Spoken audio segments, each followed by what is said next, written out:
नमस्कार, एमसी वार्तापत्रात आपलं स्वागत। एक नजर आजच्या ठळक घडामोडींवर।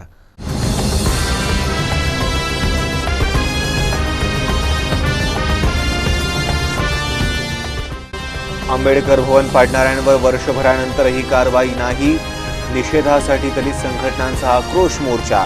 रत्नाकर गायकवाड यांच्या अटकेची मागणी।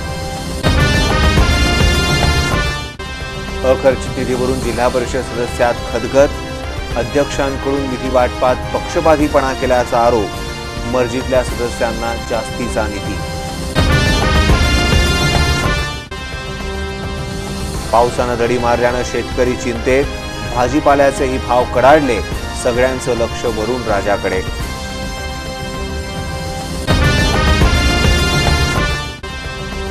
पेट्रोल पंप चालकांविरोधात कारवाईचा बडगा सुरूच। कारखेडा परिसरातील इस्सार पंपावर छापा। संध्याकाळपर्यंत कसून चौकशी।